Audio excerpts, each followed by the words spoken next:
Welcome in to Larry H. Miller Field on the campus of Brigham Young University.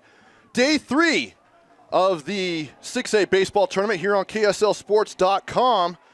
We've got the Bracket 2 semifinals, or I guess a championship, if you will, to try and punch their ticket to the state championship. Trevor Allen, Taylor Morris. We've got the Skyridge Falcons, the 7 seed, and the designated home team taking on the 2 seed Mountain Ridge Sentinels, and we'll get the lineups here as we go along here. Leading off for Mountain Ridge, so they will bat in the top of innings, and that leading off is Brody Buck, who's at the plate right now. He's also catching.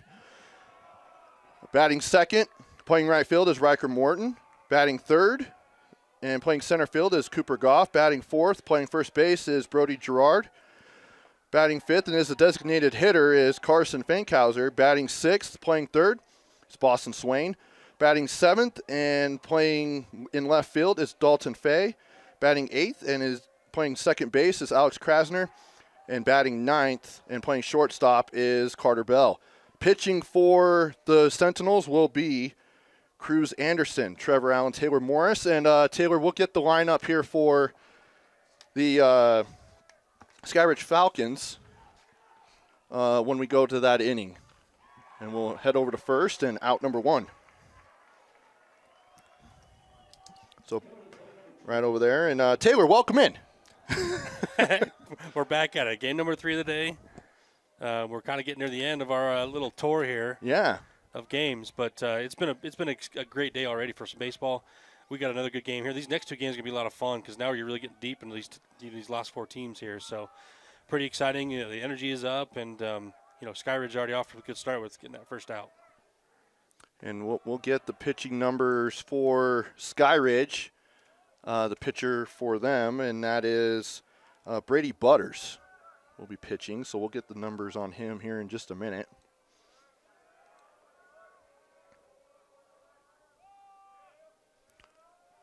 So 1-0 is the count for Riker Morton.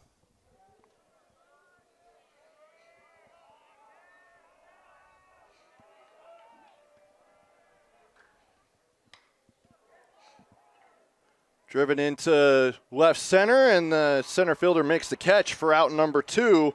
Great grab there by Miles Robinson, who's had a great week.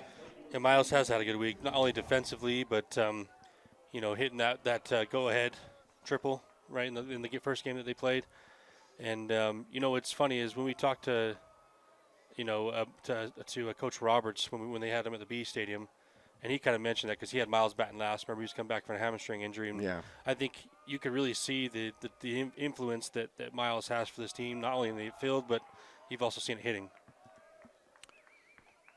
Now at the plate is Cooper Goff. And after this pitch, we'll get the numbers on Butters. On the year for Brady Butters. He's a sophomore. 6 appearances, 1-1 record, 7.00 ERA. And he's pitched in just 6 innings, Taylor. 10 hits, 6 runs, 6 all earned, 5 walks, 1 strikeout, and 33 batters faced. Yeah, I think this is where in that situation we just talked about earlier where you gotta kind of rely on guys that maybe haven't thrown as much because you've used a lot of your guys to get here, right? So Brady's got to show up today and stepped up to the plate here and kind of get put in a tough position, but I'm sure he's up for the task. Yeah, Tate Young and Nathan Whitehead and Rip Roberts are all the big arms for Coach Roberts, and he's used them all already. Yep, which is fine, right? You have to get to this point to even try to even get past this point. So you got to do what you got to do. You'd rather have that happen than not use the guys you're supposed to use and get to that point.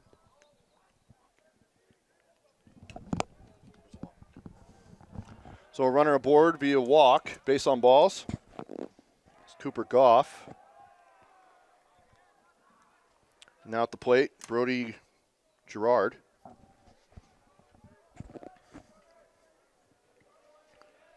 we get settled in here we're halfway through the day. That one's above the head. Which I'm already bummed because I've been enjoying it. I've been having a good time. No, it's fun, but, we'll be back next year, Taylor. Don't you worry. We'll be the streaming home of UHSA championships. We're not going anywhere. We're just I getting love started. That. Love that. Down the middle, strike one. I am kind of curious to see how, Mountain Ridge dropped that first game, but then, to Skyridge, but then has gotten hot, right? They've been hitting the ball. They were hitting the ball really well then, but took down a good Lone Peak team in that one-loss game, and then picked up a win earlier today. So it's just, it's funny is because as you get deep in this tournament, all the teams are hot, right? Because that's the reason they're winning. So it's kind of curious to see which team is able to use that momentum, either from Skyridge or Mountain Ridge here, to kind of propel them to a win. So the way that this sets up now with this game, if Mountain Ridge wins, forces an if game tomorrow at 4:30 here at Larry H. Miller Field. Everyone's upstairs for ball 3. Count goes full with 2 outs, 1 on. And if Skyridge wins, they go to the state championship series at UVU beginning Friday night at 7 o'clock for game 1. And it's a best-of-3 series. So that's what's at stake here today.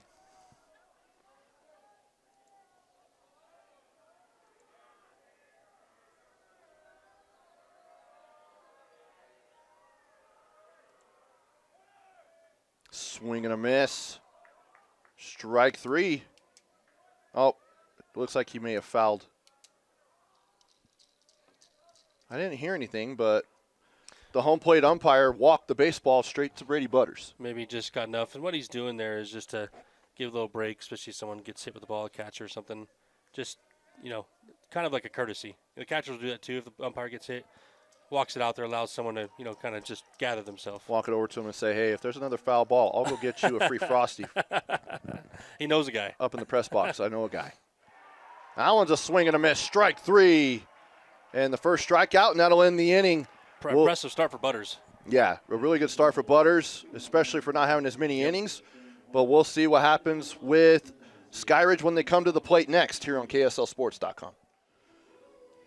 We'll go to the bottom of the first inning. Taylor Morris, give us the batting order for the Skyridge Falcons. You got it. So leading off, playing center field, we got Miles Robinson. Batting second, playing second base, we got Luke Robley. Batting third, playing shortstop, we got Ripken Roberts. Batting fourth and catching, we got Boston Sundberg. Batting fifth and playing right field, we got Zayden Bai. Batting sixth and pitching is Brady Butters. Batting seventh and playing first base is Brady Lowe. Batting eighth and playing third base is Bo Larson. And batting ninth and playing left field is Grayson Bauer. And pitching for the Sentinels is Cruz Anderson. He appeared in the game earlier today.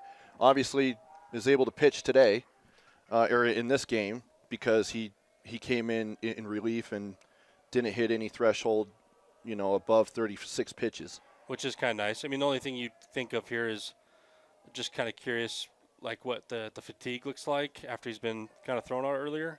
Now, with that many pitches, being a young arm, it shouldn't affect him too much, but something just to think about. Well, and for Cruz, he's a junior, so 12 appearances, 5 saves, 0-1 record, 2.62 ERA, and an 18 2/3 innings, 17 hits, 8 runs, 7 earned, 11 base on balls, 26 strikeouts, 1 home run allowed, and 90 batters faced. And I believe that does count today's numbers from earlier. So he against Corner is, Canyon. He probably won't be throwing until the F game for sure. Yeah. If they get there. Yeah, he will. Yeah. And that's a leadoff walk for Miles Robinson, where this has been his ballpark this week.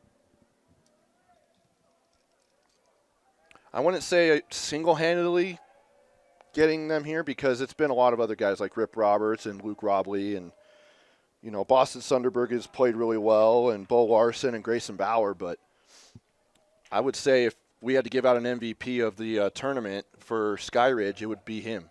Oh, for sure. Yeah, I mean, as a leadoff guy, he's kind of come in, commanded the outfield, and also came up with big hits when they needed it, right, which is pretty important. He also looks healthy, and as you mentioned at the top of the broadcast, back, about a month ago, when we went and called a doubleheader at the Bees ballpark against Salem Hills, and Robinson was a guy that coach said that he's just getting healthy, and he's a really good baseball player, and he's as advertised. Maybe maybe the keys to recovery there was some German stem cells or something. Kind of like McCaffrey. I don't know. Did in the NFL season. Either that or whatever Aaron Rodgers did to get back from his Achilles or something. I don't know. Some witchcraft. yeah, some Hogwarts stuff out there. 2-1 the count. Here for Robley. Robinson will still second. I think fans of the game are happy to have him back, though, because he obviously can tell his talent. And same with Coach Roberts. Yep. And I think he's playing at the next level as well at a JUCO. I'd have to look that up, but I think he was one of the two. Rip Roberts is going to Nicholls State in Louisiana. That I do know. I'll look that up while we're here.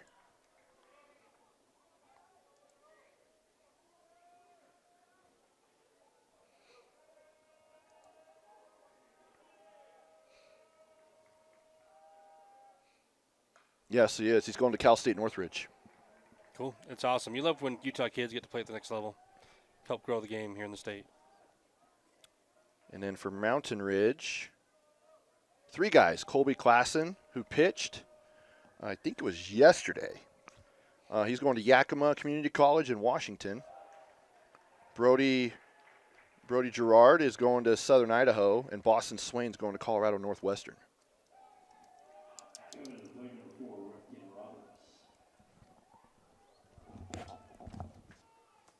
Rip Roberts will come to the plate now with 2 on.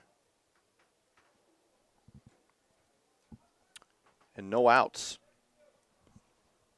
And 2 base on balls here to start for Cruz Anderson.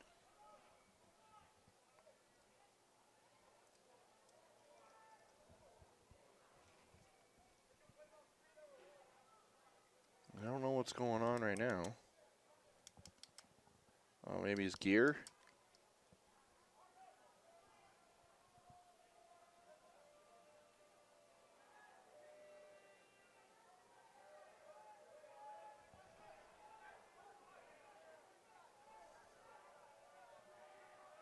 All right, now we're set to play.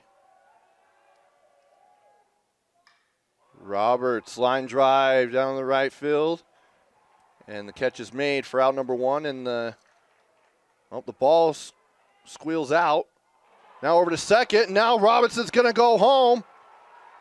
And Robley's rounding third. And 2-run score off the wild throw. And off the error.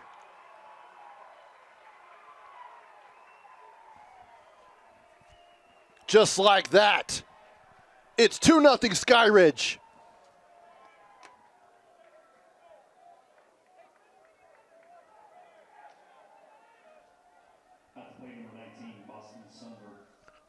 Boston Sunderberg will come in.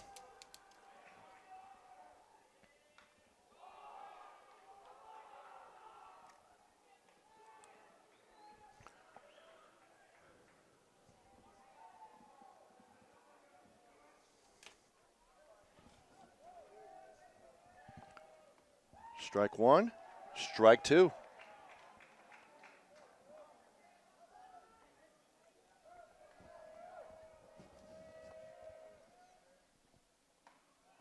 It's outside, ball 1. Sunderberg has hit well this week as well. He's made some big plays. Here's the pitch.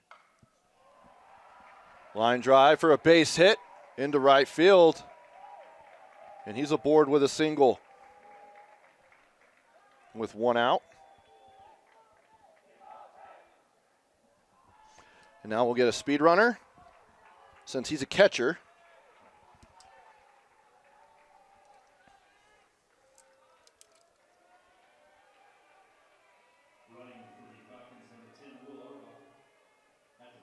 Will Arbuckle, I think is what they just said. Yep, Will Arbuckle's the speed runner.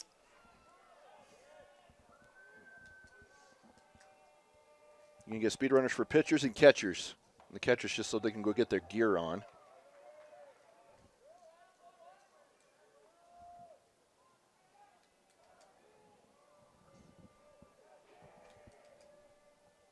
0-1 the count. That one's sent into right field as well for a base hit. Arbuckle will go to third. He's going to round third. And Zayden Bai with a RBI triple. And it's 3-0 Skyridge in the bottom of the first inning.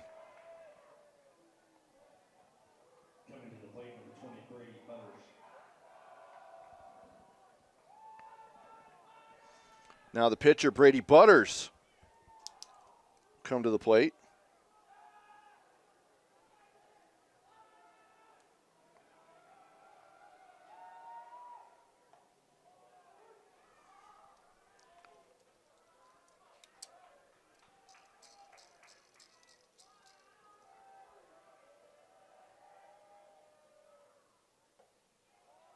And strike two. 0-2 the count to Butters.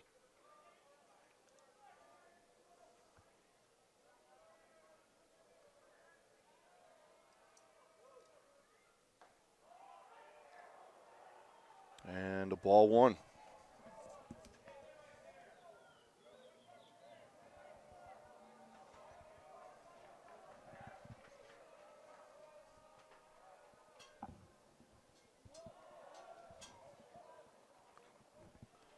And that'll even up the count at 2-2.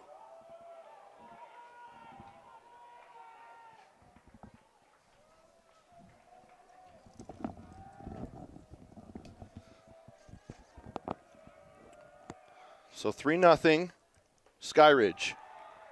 Swing and a miss. Strike three. And that's the first strikeout for Cruz Anderson. And that is out number two.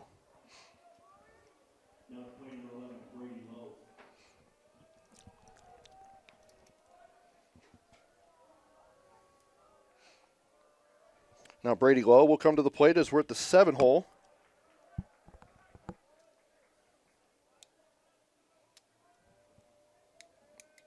Almost gone through the lineup here in the bottom of the first inning for Skyridge. They brought the bats today. Fouled off there down the third base line. Yeah, and Cruz has just got to luck back in here and kind of bear down, get out of this inning, not try to give him another run. Is that an Arizona Wildcats reference? Bear down? Yeah, bear down. If you want it to be, you can be whatever you want it to be, Trevor. I mean, I know you're a BYU guy, but. So then it's not. Just no saying, whenever I hear bear down, I mean. Yeah, that's true. I mean, they do, that's kind of their phrase, right? Yeah, it is their phrase. And then they do something with their fingers. I don't know what it is. And called strike two.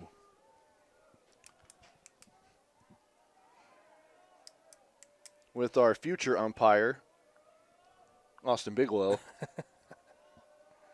He just likes to do the punch outs. Yeah. Fouled off. That was coming right here. If the net wasn't there. I mean, it wouldn't have hit the window. It probably would have hit probably like 3 rows down from us.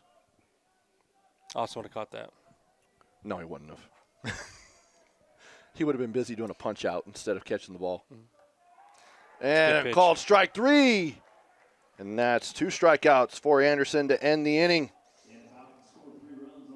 We'll go ahead and take a break and come back with the top of the second after this.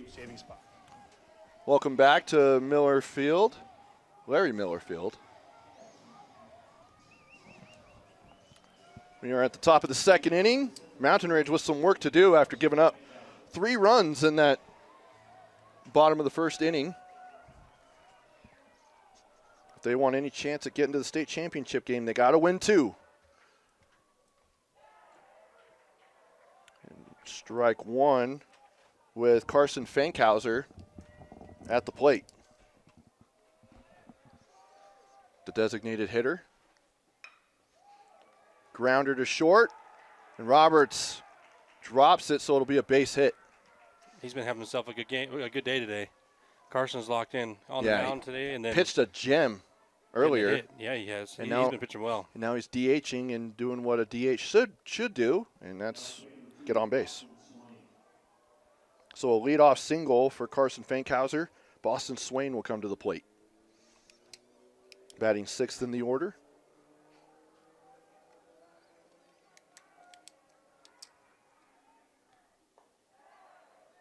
Strike 1.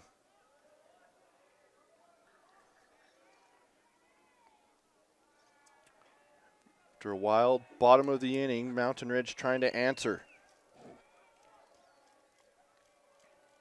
And a lot of it was just self-inflicted wounds, as that one is crushed into left center, but the catch is made for out number 1. And Taylor, you know this, you can't have errors like that happening in an inning where, especially in a game where you're trying to get to a state championship. No, I mean, we kind of saw errors affect last game too, right?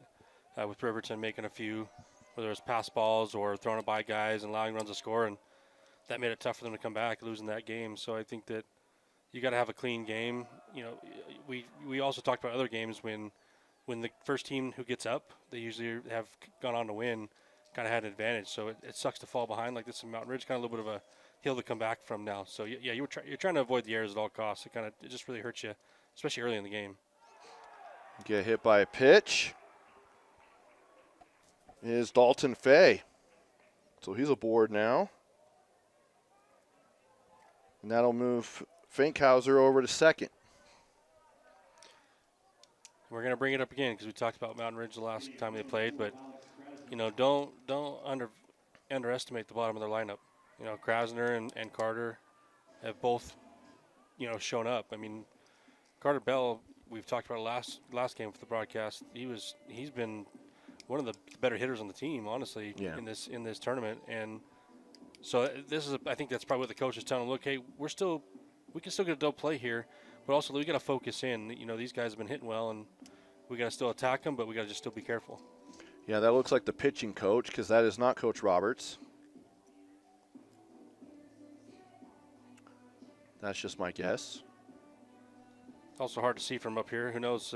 Well, I know what Coach Roberts looks like. We have met him, so we should know. Yeah, you and I have chatted with him. Good dude. Haven't gotten a chance to talk to Coach Whitney, but I've heard great things about him. I mean, you get your team to this point, you know you're a good coach. Yeah, and that's true. Especially even every team in this even tournament. even like winning region too. Like, yeah, there are teams who aren't even in this that have won region that, you know, great coaching. It's just also, you know, having that, you know, time to come here, have that experience to be in a ballpark like this. Yep, it's very valuable. Fouled off. I feel like, you know, we'll see how the rest of this bat goes, but for the most part, all the mound visits today have paid off. Like, they've come in, they've thrown a strike right after. So it seems like the coaches are using their mound visits at timely moments. Oh, it's Krasner is at the plate. Dealing with an 0-1 count. Here from Butters.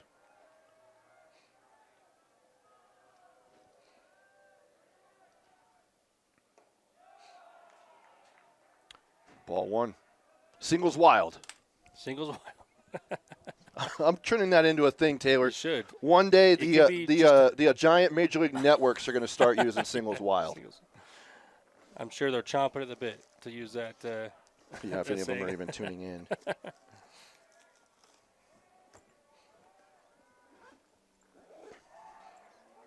And strike 2. And a couple good pitches by Butters to get back into a pitcher's count. See if Krasner can adjust here. Here's the pitch. Oh. Skyridge sure thought that was a strike. Yeah, Skyridge. Yeah, you could hear the and then boo. 2-2.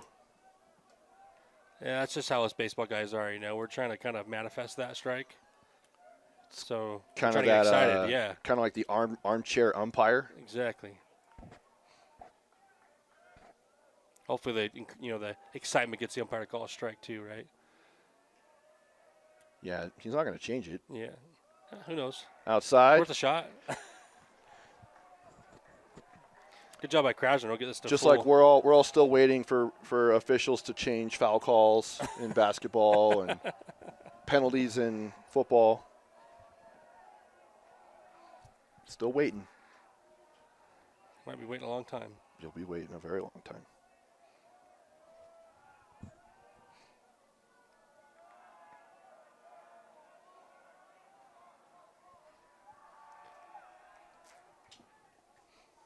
Looks like there's some mix-up. Usually so a lot of times when you got a guy on second base, for those who play baseball, they know this, but usually they're just talking about what they're actually calling. Seems like there's a mix-up. Usually you're mixing up your signals, whether it's something you agree on before the inning. Hey, my third signal is the pitch, whether I'm going 1-3, 1-3.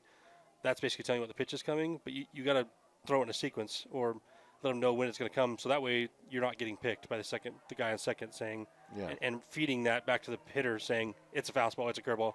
We don't have garbage cans here like the Astros. I mean, there are garbage cans here, but they're not being used for that. we have some teams that have some integrity here. So a lot wow, not the Astros. Shots fired. Anyone who's an Astros fan is really not a Taylor Morris fan anymore, because there's 2 outs now after the ground out to short. I think everybody can admit that was kind of not a good thing for the sport. No, I'll say. No, it's not. Just like steroids wasn't either. Yeah, yep. I said what I said. Hey, I didn't say you were wrong. I'm just calling you out because it was shots fired. Yeah, yep. Carter Bell, the shortstop, the bottom of the order. He had a good first game today. Let's see if he's got another moment in him. I feel like I've talked about Carter more than anybody else. And I think the reason why is because he's batting the bottom of the lineup, but you wouldn't think that he's batting 9, just the way he's played. He's played confidently and played really well. And Carter's, with his play, is how I came up with the theory that maybe it's strategy of putting a hitter of his caliber in the 9-hole. Yeah, and some people would wonder, hey, how come we're not moving him up in the order now that he's got a bunch of hits and playing well? A lot of times it's just, hey, if we're playing well, why fix it? If it ain't broke, right, don't fix it. So exactly. Probably a lot of that goes into that too. Just they have their guys positioned in the lineup where they feel like it's best to score as many runs as possible. 2-1 the count for Bell. Butters on the mound. Here's the 2-1. Swing and a miss. Strike 2. Deuces wild. 2 on, 2 out. 2-2 the count. And a number 27 at the plate. So close. And a number 20 pitching. I know, I'm starting to turn. Yeah. I'm trying to turn something out of nothing as that's grounded to short, over to first, and that'll end the inning. So Mountain Ridge not able to put on any runs, but it was able to get on base, stranded 2, and we'll be back with the bottom of the second here on KSLSports.com. Bottom of the second inning here at Miller Field. Trevor Allen, Taylor Morris, and leading off for the Skyridge Falcons is number 14, Bo Larson. So 8-9-1 in the order, with Skyridge trying to add on to that lead, Taylor, where they were able to put in 3 runs in the last inning. Yeah, trying to get some more here to pad the lead right now, right? And so I think that for Mountain Ridge, just trying to limit the damage. That's not going to help. And hit by pitch, that's not how you want to start an inning. Well, and it looks like we have a pitching change. We do. We have a different pitcher. It's not Cruz Anderson anymore. It's number 6. And that's not how you want to start your time on the mound. Not at all. We'll get that player here in just a moment for Mountain Ridge. I don't blame him at all for Braxton Oliveto. Again, I probably butchered that name, and I apologize to Braxton. Being an elimination game, you want to try to use as many arms as you can.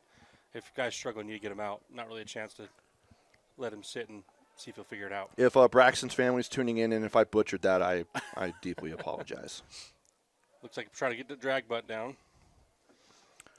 For Braxton, he's a sophomore, 2 appearances, 3.50 ERA, 2 innings pitched, 3 hits, 1 run, which was earned, 1 walk, 4 strikeouts. That's actually pretty good. and 10 batters faced. So not a lot of experience on the mound this year for the young sophomore. The funny thing is we just sat with Butters, too. I mean, both teams in the same position. They got to use guys that they haven't been using a ton. They're getting deeper in the tournament. And strike one, so 2-1 the count. So Lowe tried to get a bunt down for a drag bunt at the beginning of this at bat. I wonder if he'll, being 2-1, try to lay one down here, or if they're more set on swinging away at this point. He's got a hitter's count, so I doubt he'll bunt, but still could be there.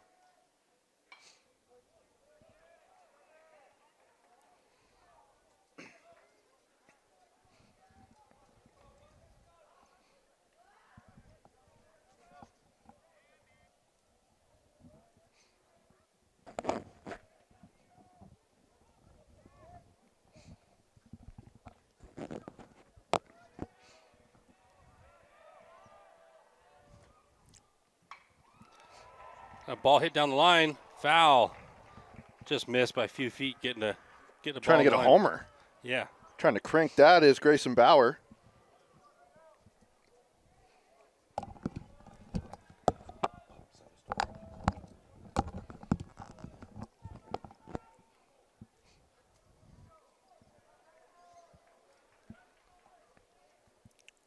Two the count. With one on, no outs. Here's the pitch to Bowers, who pitched on day one, and then now he's playing center field. A lot of these guys can do multiple things, not just pitch, but hit, just like Butters. They'll also play in 10-degree weather in Memphis. We know a guy who won't. One's fouled off. Maybe a free Frosty's coming someone's way. Oh, that one went in the parking lot. Yeah, that's back here. I'll go out there and get a free Frosty. And that's why I'm here. Not the college game. I'm here for the free Frosties. Yeah, that's. That's a good I idea. actually didn't tell you that. That's how you're getting paid. I'm giving you coupons. Give me a year of free Frosties. I didn't say that. I said like one or two. You already got your payment on Monday. And you gave one away. I did. I'm just a man of the people. I know you are. Another dangerous position for Mountain Ridge to be in. Skyridge is now attacking. They got already up 3-0. You got to really get bear down here. I'm going to say bear down again because I just love that word. But you can go and say bear down. I just didn't know if that was an Arizona type it's more thing like or a bear down, like a B-A-R-E instead of an actual bear. You know what I mean? Yeah. Bear down. Yeah. I don't know. Which I still told you English isn't my strong suit, neither is math. I'm trying to figure out which my strong suit what is. I would say baseball. Talking baseball. Yeah, talking baseball. Or at least enjoying talking about baseball. Some people might say this guy doesn't know anything. I haven't gotten any emails, so we're good. Until we hear something. Yeah, I know. Austin's probably going to send one. I've gotten a few texts from my wife. 0-2 the count here to Robinson. About some improvements, so we're getting some things we need to do better, which I appreciate, by the way. Everyone needs to be coached, but my wife is done coaching me because I'm just not coachable. We talked about it, so you are aware, though. You got awareness. That's a strong suit. Yeah. And also just admitting. Fouled off. Almost got one down the line there. See, it's 3-0 already, and you got two guys on, and you got Miles up again. It's crazy. You're back at the top of your lineup, and this is kind of a crucial point for both teams. I mean, Skyridge could really blow it open here this inning, and Mountain Ridge could be putting themselves in a big hole here. 1-2 the count.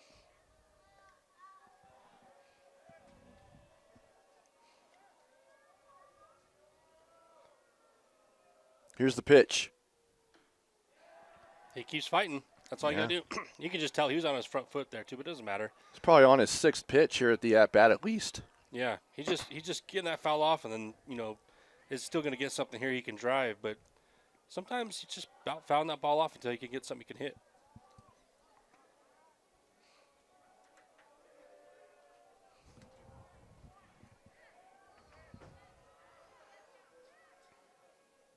Here's the 1-2. Fouls off again. That one's going to the back parking lot where the main road is, University Parkway. Yep, that's for sure got a good chance of hitting some cars.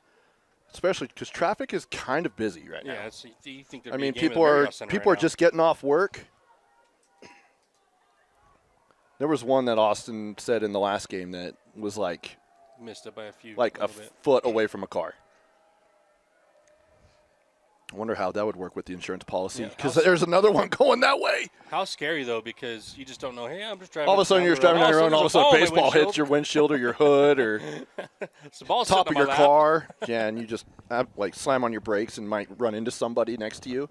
Exactly. I could only imagine if that happened. The terror. I'll tell you a story here in a second. That one's into center field, and it'll drop in. And Miles Robinson sends one home, so an RBI single. And it's 4-0 Skyridge here in the bottom of the second. Yeah, Miles just showing kind of how he is a complete hitter. Fighting a few off, 6-7 pitches there, and then just slapping one up the middle. He didn't have to try to do too much. Just was keeping a nice, easy swing. He wasn't swinging for the fences. He's just telling him safe, I'm just going to not strike out. I'm just going to put something in play here, and that's what he did. And Luke Robley will come to the plate. He reached base on balls and later scored a run in his last at-bat. But so the 4A tournament was at – the 4A baseball tournament was at Gates Field over at Kearns High School. And a guy I know, I won't say his name, but he does video work and photo work for schools. And so he had some schools that he was working for as that's a strike one that was playing in bracket play. And so he went to go, shoot it and everything. And ends up going to his car, and there's a giant crack on his windshield that is like a baseball size, and then it's spread. He's like, this is what happens when you park near a ballpark. What a bunt. I mean, that's how you teach her. That's exactly how you bunt right there. Textbook, and the bases are juiced. Oh, and then Bauer leaped ahead of the base. I don't know if he tripped or if that was to play, kind of fake out the pitcher. I don't know what that was. He kind of just – it was kind of like one of those drills, kind of like an up-down drill. Yeah. Or, as like maybe punishment. A little reset or something. Yeah. That's exactly how you teach a bunt right there. I mean, Robbie, you can tell he's been doing that all year, bunting, because, that's perfectly – there's nothing you can do about that. Right down the line, perfect distance.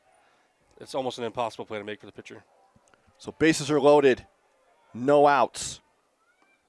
See, that's why bunting doesn't have to necessarily be just a straight sacrifice. If you have a really good bunter, a lefty like that that's quick, he can get pretty good at putting down the line and bunting for a hit, even though they know it's coming. Yeah. Ball one. One thing I'll say, too, for Mountain Ridge is this game's far from over. I mean, we saw – Butters pitch good in the first couple innings, but you have a couple pitchers that haven't pitched a ton, right? So as this game goes along, I'm guessing the bullpens are thin, too, right? That's where each of these teams could have very big innings. It's very possible in this game. Yeah, I was going to ask you, with the, pitching, especially at this level where, you're down to the final four teams, so that one's into foul territory? Yes, just near the bullpen where arms are warming up for Mountain Ridge. But with that inexperience at pitching, this late into the tournament, is that going to come back to potentially haunt teams, or is it going to be one of those things where you guys better bring your bats as well? Well, I think that you're trying to bring your bats anyway. I don't really think it changes how you I think it just could change a little bit of your strategy a little bit in the sense of, normally I think most teams here, like if you had your ace on the mound or they had their ace on the mound, they might be playing in, like the infielder might be playing in right now. But now they're obviously going to be playing back because they're going to be trying to roll double play. But, they might be playing in just to cut off as many runs as possible. But I truly think that Mountain Ridge believes that, look, we're not facing a guy who's their ace, and that's not any disrespect to Butters. Right? It's just not one of their starters, one of their guys that they've thrown a ton. He's obviously shown he can throw. But I just think that as this game goes along, there's a lot that can happen because you have a lot of inexperience in pitching. This is Boston Sunderberg as Rip Roberts reached via fielder's choice, and Robinson was able to get out of the pickle with an error throw, so he's able to stay at third, but a run came across. That was Grayson Bauer who came across on that last play And so you've got Rip Roberts Yeah, at second now. the problem there too is, and kind of how that should be handled is, as he's running him back, he let him get too close to third. If anything, you want to make sure you throw it early, because then your infield starts to come into the pickle, right? So let's make sure and throw it. He just waited way too long. Throw it, and then if we get into a pickle, fine, but wear the batter down, right? Because as the batter's running back and forth, he's going to get tired. So just try to get over there early. Look, I think he waited a little too long. He threw it off a little bit. Sometimes it happens, but you got to get it over there a little earlier than that. We'll see if we'll have a pitching change.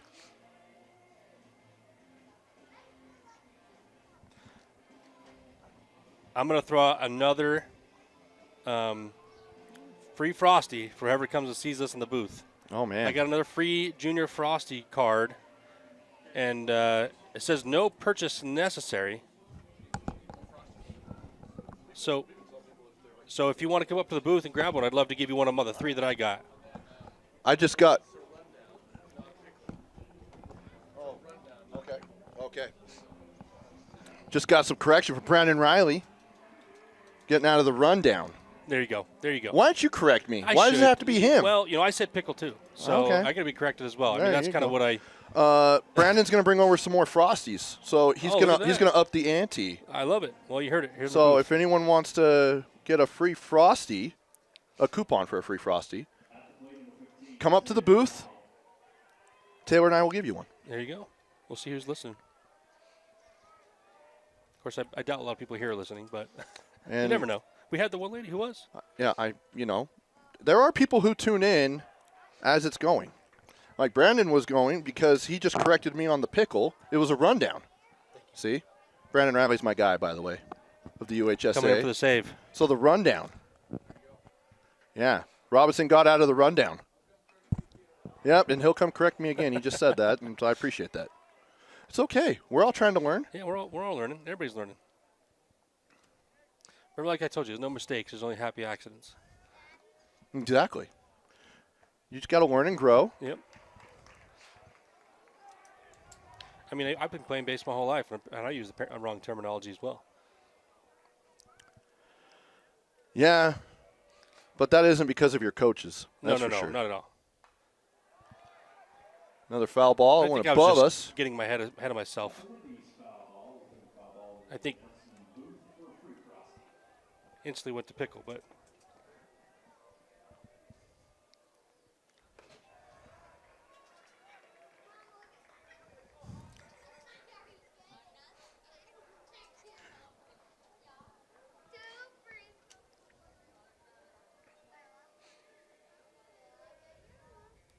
oh, what a just Base good hit approach. with the bases loaded.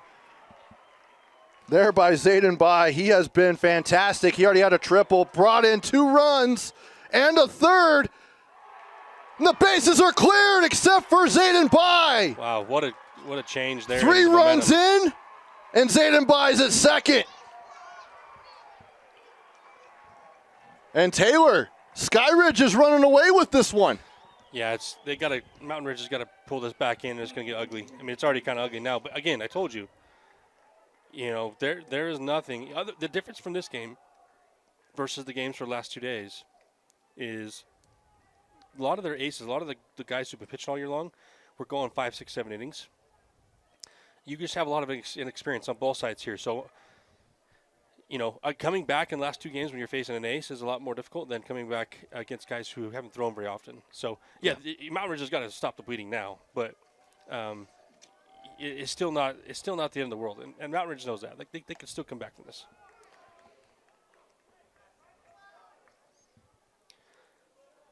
But what a start by Skyridge. I mean, that's exactly what you want to do, right? In a ball game like this. It helps when you haven't played since yesterday. Yep. Mountain Ridge can't say that. But although credit to Mountain Ridge for fighting to get to this point. Yep. Yeah, it's kind of funny because I think that sometimes you want as many bats as possible. So some would say you're kind of already warm because you had a game today. Yeah. But also, you also have been out and sitting around and maybe sitting in the sun, and so that also plays into it as well, where you might have had some of the energy drained. So I think you could look at it both ways. But all I know is Skyridge came ready to play this game. And now Butters is at the plate. Struck out. Trying to help himself again here. in the first inning. I don't know. I think a lot of help has already been had for sure. him. He's trying to give himself some more help, but yeah, he's already gotten some ton of help, which for an inexperienced pitcher is huge because now the pressure's off a little bit. He can just go in and attack hitters. Full count. Here's the payoff. Grounded to second, over to first for out number 2, and that'll move Zayden Bai over to third.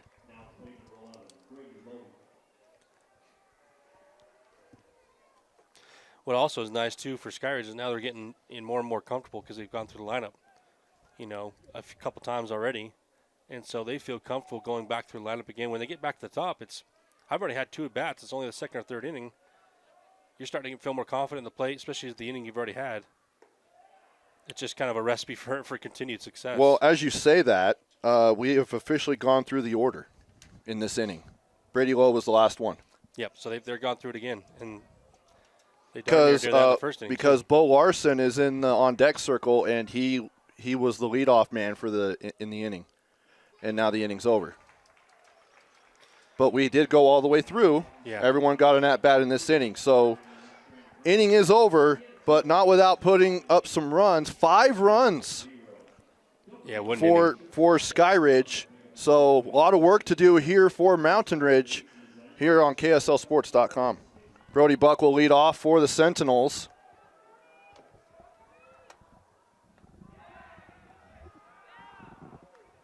Here in the top of the third. He grounded out to third in his first at-bat in the first inning. Now, the biggest thing for Butters here is just staying in the zone. Okay, you got an 8-0 lead. We can't be walking guys, can't be hitting guys. Just get back in the zone here. And, just if I'm Coach Roberts, the last thing I want is a walker. I don't care if he hits a double. I mean, obviously you don't want that, but I'd rather have that than we start walking guys. And a walk to lead off the inning here for Buck.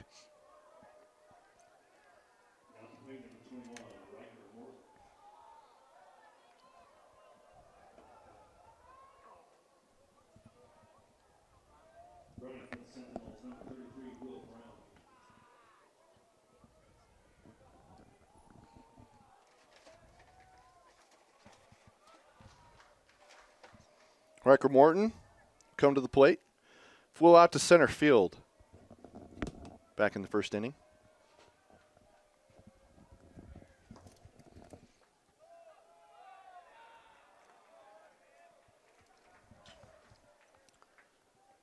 Ball 1. I know I mentioned what Skyridge is trying to do here, but I think, Mountain Ridge now is trying to just put a couple hits together, a couple walks. If you need to wear a couple pitches, whatever you can do to get on base, because you need runners. Even if you get a few, you just got to start cutting that lead. Strike 2. Just going right into the zone. Excuse me, strike 1. 1-1 the count.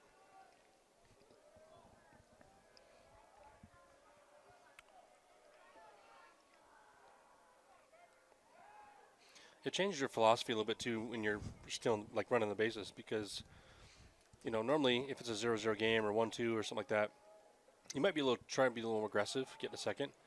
But knowing that run doesn't matter that much, you typically might not try to run. You might say, hey, we need hits, we need runners. So the last thing we want is get caught stealing when we're already down 8-0. We need runs, we need hits. So let's focus on getting as many base runners as we can.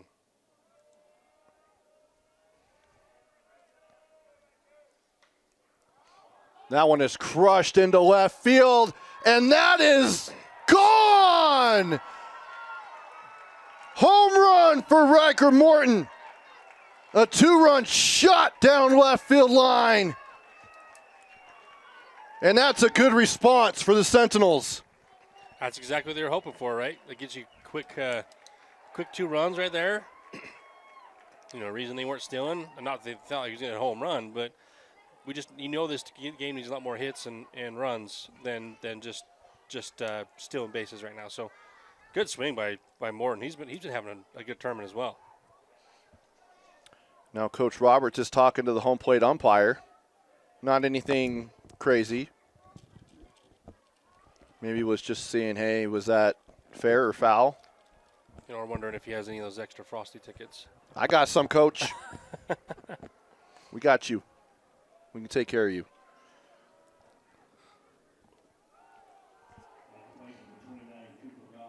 So Cooper Goff will come to the plate now with Mountain Ridge trailing 8-2 here in the third inning. Swing and a miss. Strike 2. Strike 1.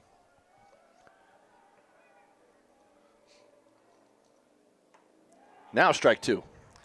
Now strike 2. You're just ahead. Yeah, I was Just early. I mean, I don't want to predict what's going to happen because I want these athletes to do that themselves. Decide their own fate. Mm-hmm. Driven into right field, and that'll be a single for Cooper Goff. I mean, it's just like we talked about. A little momentum now. You know, I was telling you from the last inning, this game is not over. I know it's 8-0, but when you look at the pitchers on the mound, as Mountain Ridge, it tells me that we could still win this game. You know, we can have the innings that Skyridge does too. You know, when you get to this point in pitching, I feel like even the later games are going to be the same way, where you're going to have high-scoring games. Like, I wouldn't be surprised if both these teams score over 10 runs this game. Not saying it's going to happen. I just would not be surprised. It was 20 runs together in their first matchup on Monday. Exactly. The bunt attempt, can't get to first. Now they're going to runner second and third now. That's another hit. I'd give that a hit. So a base hit and then reaching second on error? No. Well, yeah, on an error from the first. Yep, you're right. Yeah. So hit, then an error. Yep. That's a tough play for the pitcher, especially off balance like that. It's a beautiful bunt. And they probably don't expect it, too, from the four-hitter, but that's what – I mean, that was an incredible bunt. That's how you teach it right there. Two teams showing us how to bunt. You know what I mean? I love to see it. It's been textbook. Exactly. Good position now for Mountain Ridge, being on second and third, no outs. All right. Do you think maybe they're talking about interference? I mean, not Oh, they're saying he's out at first. And Coach Whitney is talking to the third base umpire. I think he's saying that he was in the way, but he has the right to the bag. The runner does.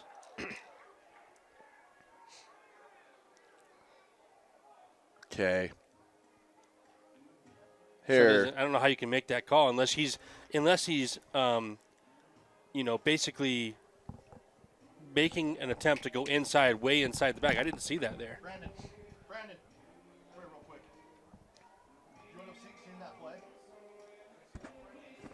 Did you? No, I can't. So he ended up going. Interference is what interference. Yeah, so the 3-foot line. Here, Taylor. Give him the headset. I didn't see it. We can't rewind it at all. No, I don't have instant replay, but you're not gonna talk about it. Like you don't have to say like it was wrong. All right, I'm gonna bring on Brandon Riley, who is with the UHSAA. He also happens to umpire baseball collegiately.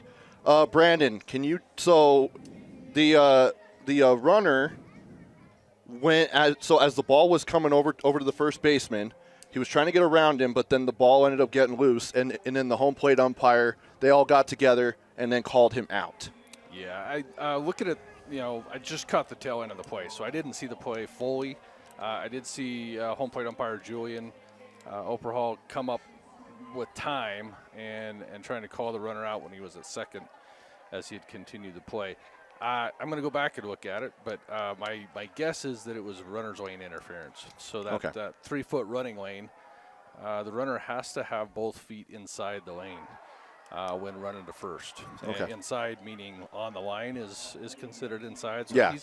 If either foot is outside that line, so in this case, fair territory, and the umpire deems that interfered with the play at first, either the fielding by the first baseman or the throw, then that's an out. Okay.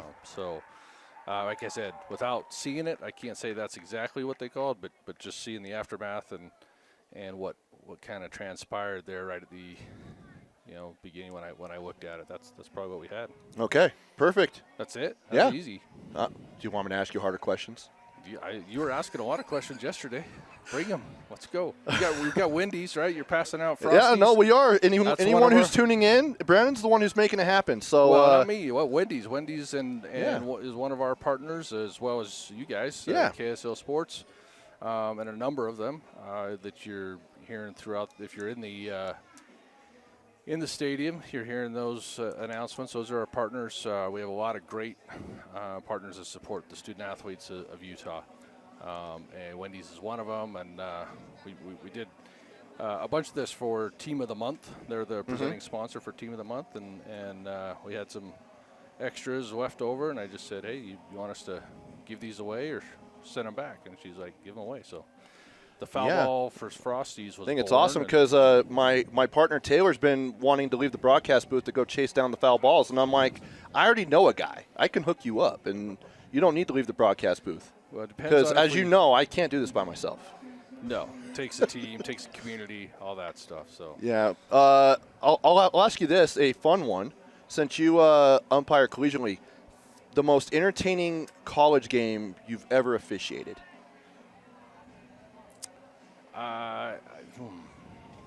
Entertaining. To where you're just like you're coming off the field, man, that was so much fun. And maybe where you had like adrenaline rush, all that.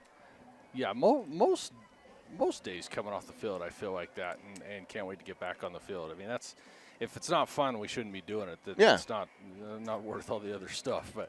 But I think probably maybe the most memorable, and it's been a few years now, but when I first started at the higher level, I was lucky to work a series at Air Force. Okay. And seeing the baseball team salute, seeing those those gentlemen that are men, and the respect. I mean, when it comes to umpiring, respect sometimes isn't always there, and seeing how they approach the game and how they approached. Umpires for the most part, but just being on that campus at Air Force School, our great country and the role baseball plays in our country, that was super memorable. But you know what?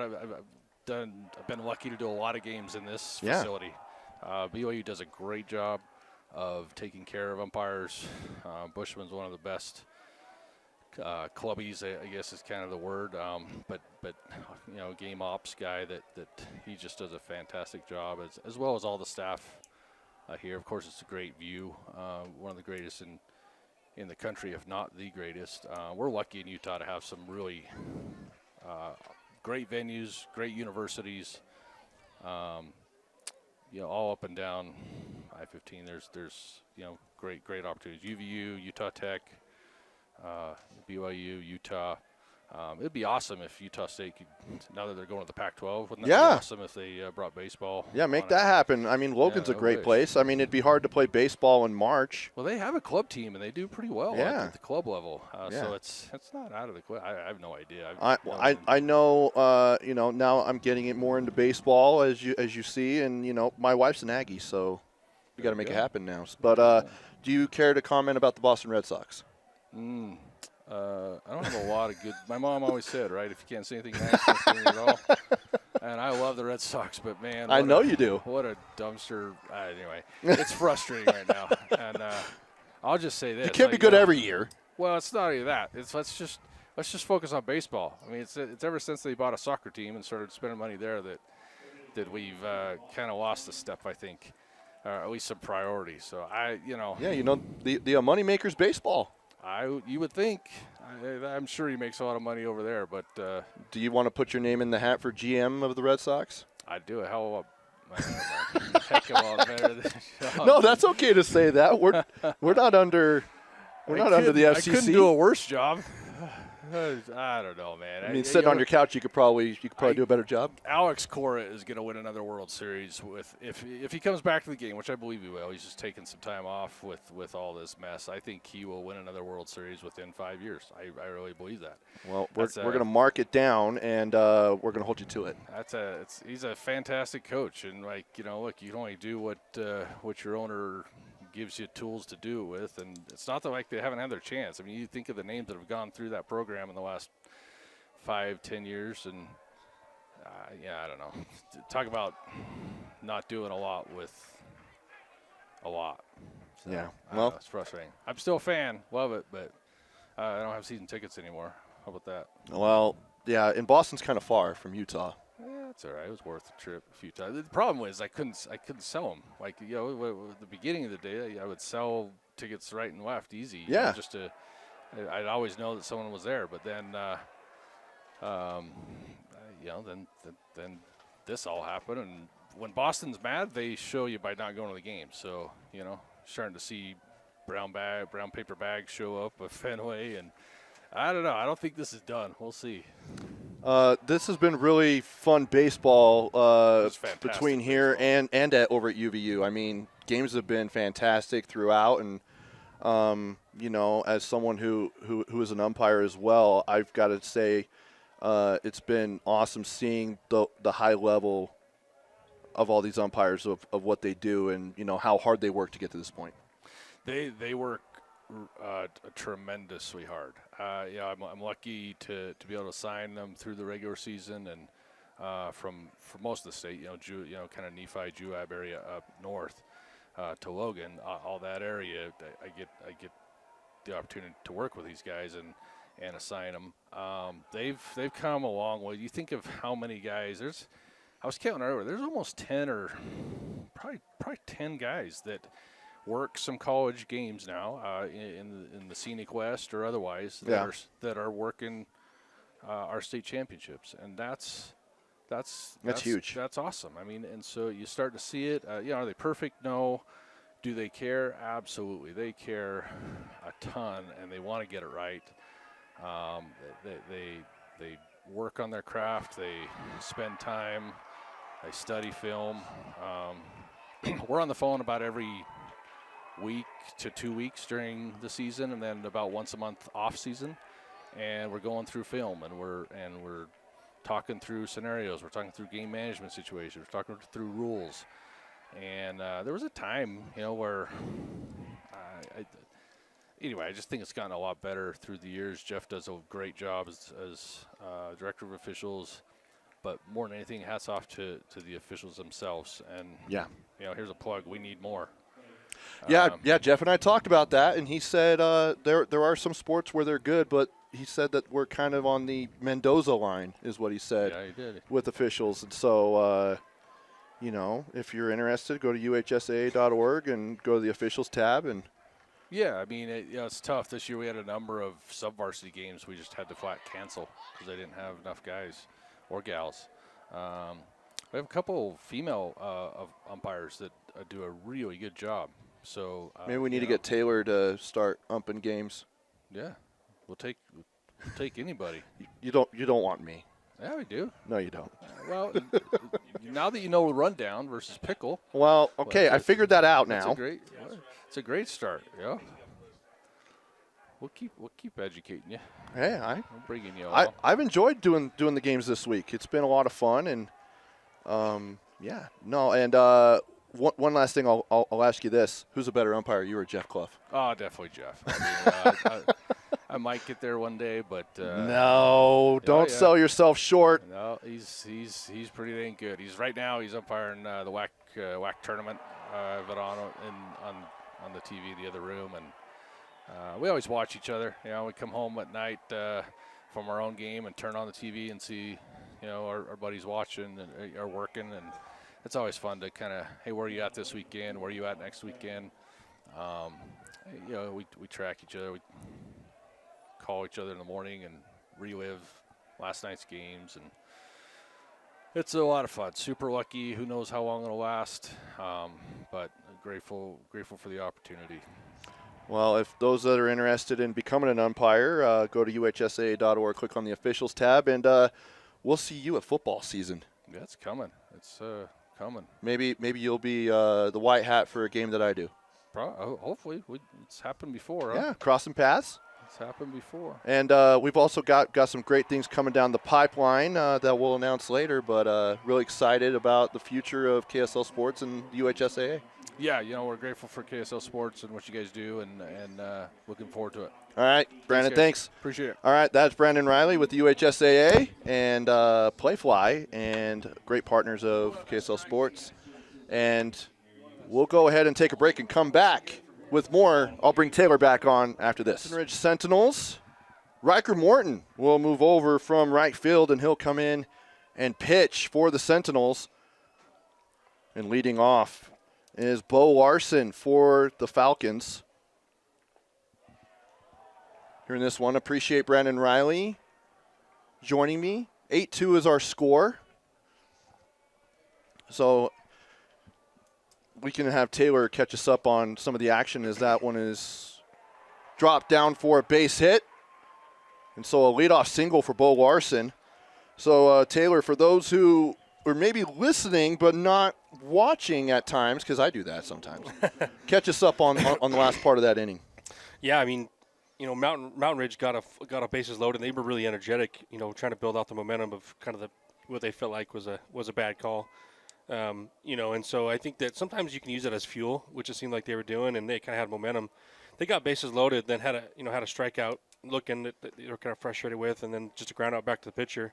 So just weren't able to capitalize when they got bases loaded to drive those runs in.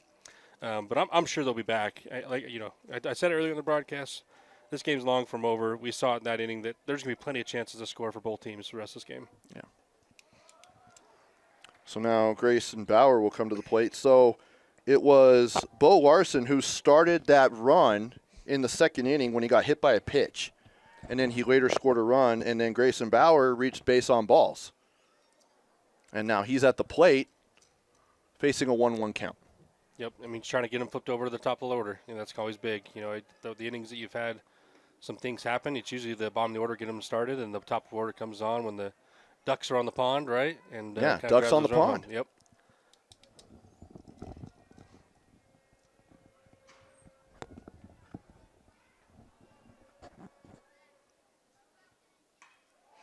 Now on the line drive into right center.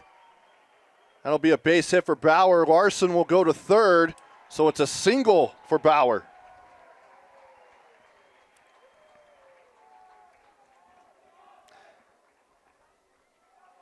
It's Skyridge has shown up to play in this tournament, and I think every team that was in this final round all had a chance to win this, right? Because all these teams are good.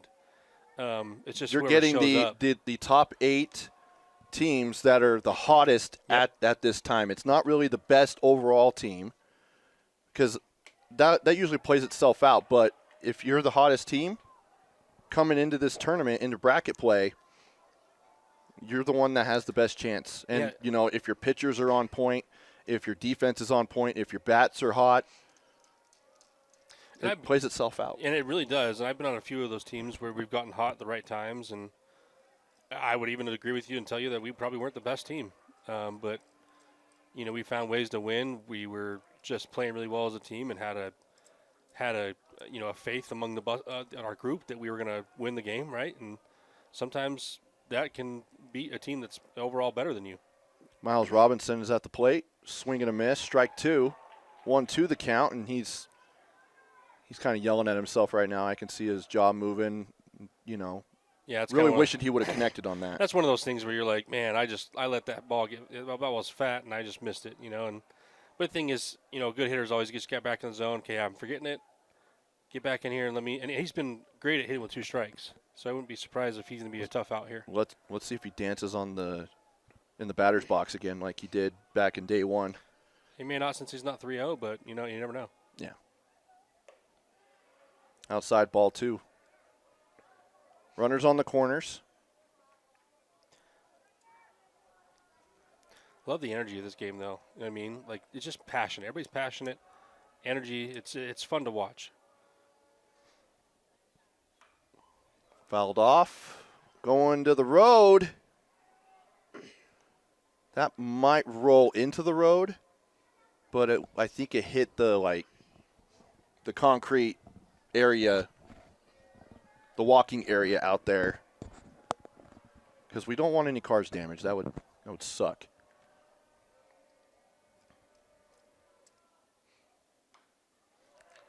That one hits him as he fouled off, but he's all right.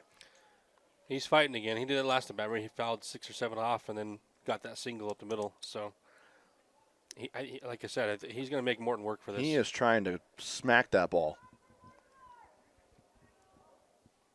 You can just tell he really wants to send that one over the fence.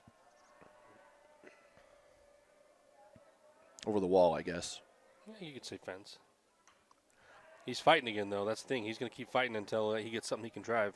If he could, he'd go send that ball to the Marriott Center. I think we all would. I think they all would. I think anybody over the stadium would if they could. It seems like graduation's done for the day because no one's really piling in to the Huntsman. Oh no! Now you did it. I can't believe you said that on air, right? And down here. I apologize. On the campus of the Y. That was not intentional. All right, we need some emails after that. I promise. That was not intentional.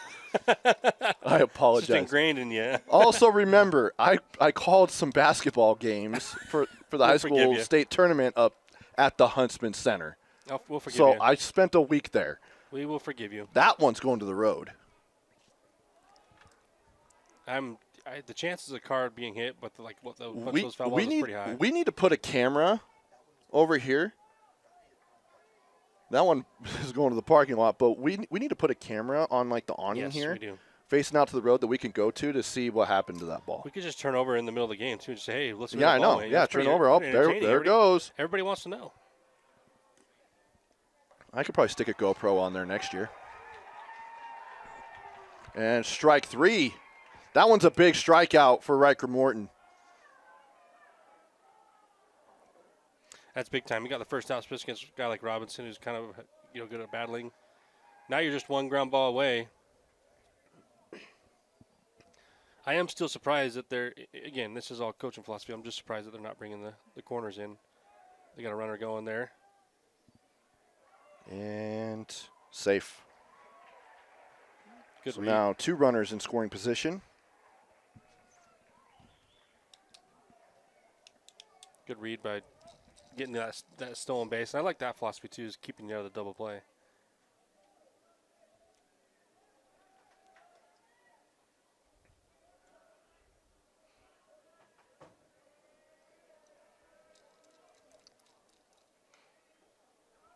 Fouled off. They really just like fouling off down they do. above their dugout. Robinson and Robley. They're just wanting to get pitches that they want to hit. And Taylor, on that point that we were talking about, as far as the hottest team, it ends up showing itself as far as the state tournament. Coming in, I don't think anyone who would fill out a bracket, if you will, would have probably, other than Skyridge folks, would have picked Skyridge to potentially go to the state championship. Now, this game's not over, but they are in the driver's seat as the first baseman goes over the first, going home, and That's safe. A great read by Skyridge there to get that run. That's big. So Bo Larson great read scores. by Bo Larson. Yeah, he was a great read there because he saw the first baseman turn his back and run to first, and exactly how you do it. It's a tough play by the first baseman, too, because it's kind of like you got to freeze that runner. He's kind of a little far away, so it's wonder if it's something that he takes a few steps sideways or something just to kind of show him he's still looking at him. But it's a tough play to get that and then throw it back home. But, now onto the point I was making, no, other than Skyridge, I don't think a lot, because the 7 seed finished a little bit lower in their region, but they've come in and they've just had the highest confidence of being able to perform, and you've got Miles Robinson healthy now, which, as you can tell, is a big difference than from what we saw a month ago over at the B Stadium. Yes. But even last year, it was a 1 seed against a 10 seed in the state championship. Yep. That's what I'm saying. Anything can happen. We also had an 11 seed in this bracket play until today. Exactly, and that's the thing with Skyridge is, if you'd have told me this team's a 7 seed coming, I wouldn't have believed you. I think they played really well, but it just shows you it doesn't matter, what the bracket or what the seed says. It matters who shows up. All right, well, that will end the inning. We'll go to the top of the fourth after this. We are now in the top of the fourth inning. We got some production assistants here, Taylor. They're doing a great job. Got the youngins in. Probably going to have to give them a couple of Frosty cards to pay them off, Well, kind of a funny story there. My kids, because you usually work from home and stuff like that, and so my kids always ask me, Dad, what do you do for work? If you're not working, they don't think I work. So now I'm showing them I'm actually doing something. Yeah. He's actually out doing something. Yeah, they're like, Dad, what do you do? You're not even working. Calling baseball is what I'm doing. They didn't believe I had a job. Yeah. Until this week when you started coming down to BYU. Got to have them here, though. That's all fun. That's what it's about. It's no, about and, family. People have heard, who've tuned into the broadcasts that I've done all of this last year, whether it's football, basketball, as that's a leadoff single for Carter Bell to lead off the inning. Something that I've always done whenever I can, especially during football and basketball, is I've brought my 10-year-old son to come and run scoreboard on the streams that I do. That's what it's about. I did a game with Brian Brown, one of my good friends. Shout out to Brian Brown if you're watching. We did a football game. It was Brighton versus Woods Cross, and that was the night where there was lightning all over the valley. So everyone was in lightning delays. There were a handful of games that had to be played the very next day. And Brian Brown brought a backpack full of snacks. and my son ate so much of it and had a sugar high, and we were in a delay, and we didn't get home till 11:30. And he was wired. And now to this day, whenever I go call a game, is Brian Brown coming? And I'm like, no, buddy, not this time. He's living for those snacks. I know. But it's the memories that you look back on. And so yep, that's what it's about. Whenever I have an opportunity to take my kids, or if I have an opportunity for, colleagues to bring theirs for broadcasts, I always tell them to do it because it's a lot of fun. Yeah, that's a walk. That's, like you said, something the memory will have forever. Just broadcasting here, bringing the kids into what we do, and who knows, maybe it'll spark something for them one day that they want to do. So. Oh, I've already told my son, you're not getting into media. You're not working in the media. Go do something much more important. Hey, this is important what we do. Well, it is. I'm not saying it isn't, but yeah. Go be a doctor. Go be like a doctor. Yeah. Go and make a difference in the world. Good for you. Because we know this. You and I are entertainers. Yep. We're trying to bring the action to the folks that can't make it to the ballpark. Or if you're at the ballpark, thanks for having us on anyway. Exactly. We love it. Come over here and get a free Frosty. Yeah, I'm waving it now. Taylor's waving it right now. At it. I'm waving it for the people if you want to. If you are here, if you just go to the main press box, we're just south of that main press box. Just look for the goofy-looking dude and the guy with the beard. And then our cameraman with the beard and a hoodie. This is a big spot for both teams here. Skyridge, got two guys on, kind of had some volatility with throwing strikes, and Mountain Ridge still had a lot of the momentum, so they wouldn't shut them down that last inning, and I think they're looking to get back, get some runs. I know they gave it the one run, but it could have been a lot worse that inning. So I think that they're hoping to get a few runs here and get back in this ball game. Riker Morton with two guys on, he's thinking maybe another home run. Yeah, he had a 2-run homer just in the last inning.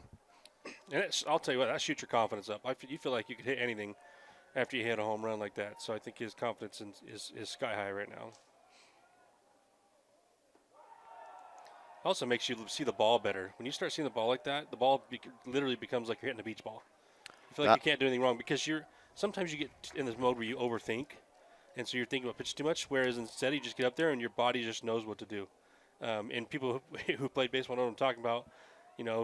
You just get in the zone, and nothing can phase you when you're in that zone. Morton hit his second home run of the season in the last inning. just his second.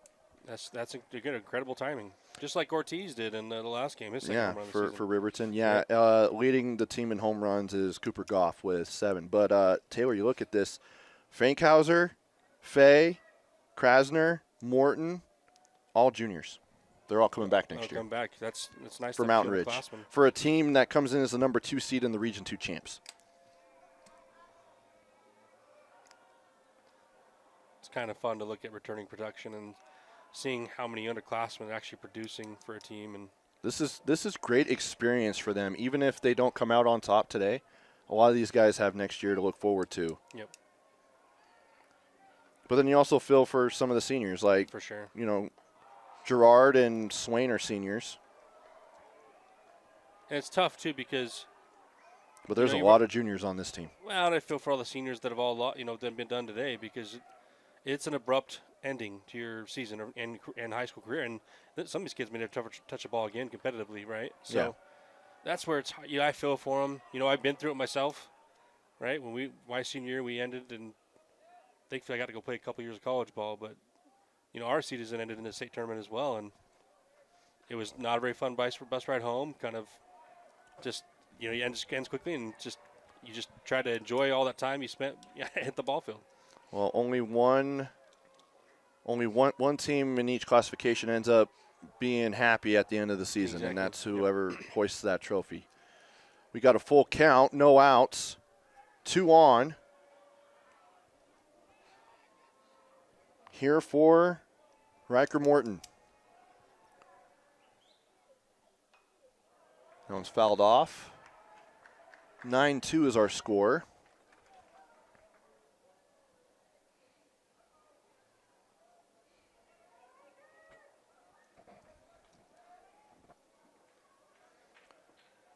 And meanwhile, for Skyridge, players like Robley is a sophomore, Butters is a sophomore. But Zayden Bai is a junior. Bo Larson's a junior. Got a lot of returning production there, too. I mean, you will lose Robinson and Roberts. Both are seniors. It's kind of inevitable. You're not really going to find a lot of team that has entire underclassmen playing. So you have that in every sport, though. Yeah, for sure. Yep. So Morton will reach base on ball. So that's 2 straight walks. Yeah, I think Skyridge realizes how important this situation is. They got 0 outs, bases loaded. They're up 7, but again, exactly. I mean, this game Mountain Ridge could put up 10 runs this inning, and I wouldn't be surprised. And Butters is done. They're going to make a pitching change. We'll let you know who that is after this. Welcome back. Tate Young is going to come in relief. He's one of the more experienced arms for this Skyridge Falcons team. He did pitch. I believe he was the starter, if I'm not mistaken, Taylor, in the first meeting between these two teams on Monday. So we got to check and see how many pitches he did. But I mean, obviously, if he still has his day's rest, they're not going to let him pitch because the UHSA tracks the pitch counts here. Nice to have a little experienced arm in this spot, knowing that. I mean, you still got four innings to go, 3 innings to go. And Goff into shallow right. 4 out, number 1. They're throwing to home, but they're saying he's safe. Yeah, I thought for sure that was an out. Roberts thought he had him. Yeah, I thought he got him. That's also a tough position for Mountain Ridge. I mean, Carter cannot be left out there. I mean, the last thing, that would have been kind of disastrous for this run for Mountain Ridge. You cannot get thrown out of second base like that. Maybe trying to advance a base, but when he's going to catch and throw home, and most likely the guy on third's not going home, you can't get caught out there like that. So he kind of got lucky there, but it could have been disastrous for Mountain Ridge there. And a base hit down the middle into center field. 1 run scores and 2 runs score for the Sentinels. And that is a 2 RBI double for Brody Gerard. Oh, single, and then reached on air. Yep. Now, again, it's 9-4. This game is not over. And notice what happened there, too, to allow them to advance bases, which I think is a big deal. Not only are you not only, we should have been at first and second because the center fielder could have got it in, but Miles kind of juggled that ball. And then, the guy around in third just kept his eyes on the coach and made sure that he was able to go home, And so now instead of, out, that's second out, and then there's guys on second and third potentially, or a guy on third and first because of the tag, they just scored a run. So that bobble not only causes them to advance a runner, but now get an extra run because you put guys in scoring position that would have not been there without the bobble. So that'll go down as a sacrifice fly for Fankhauser. Correct. Yep. And now, because a runner tagged and then came home, and now you've got, trying to track here, Brody Gerard is at third. See, those are the kind of things where I'd say, like, mental errors. When you talk about mental errors, that's kind of one of them, right? Where, hey, when Miles gets that ball, it's just throwing it home or hitting his cut, but you can't bobble that ball, especially on turf. It's got to make a clean grab, throw it in, and just keep the runners where they are at first and second. One's high into right field, heading towards the warning track. When hauled in, 4 out, number 3, and the inning will end. We got a ball game. 9-5 now. So cuts the deficit to 4. We'll see what happens after this here on KSLSports.com. Taylor asked, with Tate Young coming in to pitch for Skyridge in the last inning, where he was at on pitches from, because he did appear in 4 innings. He did 4 innings of work in Game 1 to lead off here on Monday against Mountain Ridge when these two teams faced off. And Tate Young had 56 pitches, so he only needed 1 day rest. So he would have been eligible today anyway because Tuesday was his rest day. Which is ideal for Skyridge. They kind of played that perfectly. He threw, 56 pitches, so just stayed under the threshold to where you only need 1 day rest. So it's perfect because then he can come back in this game. Yeah, he would have needed to throw 5 more pitches to have another day's rest. And so Coach Roberts pulled him at the right time on Monday. And we'll see if it pays off for Skyridge with him on the mound. But now we have Skyridge coming to the plate, and leading off for Skyridge is Boston Sunberg. Here in the bottom of the 4th, a 4-run lead for the Falcons. Now, if you're just joining us, what's at stake here? A Skyridge win, they go to the state championship series with Game 1 beginning Friday night over at UVU. If Mountain Ridge wins, it will force the if game tomorrow at 4:30 here at Miller Field, and the winner of that game will go to the state championship series. Since Skyridge has gone through bracket play without a loss, and Mountain Ridge lost to Skyridge to open up bracket play. Yeah, that's all figured out. Well, when you do it for a few years, as far as organizing it, as far as the streams and all that. But, yeah. A little backdoor curveball there. Call a strike. And as you can tell, Skyridge faithful not happy about that call. Emotions are heightened right now. Yeah, I would say. I mean, it's top 4 teams. A trip to the state championship is on the line.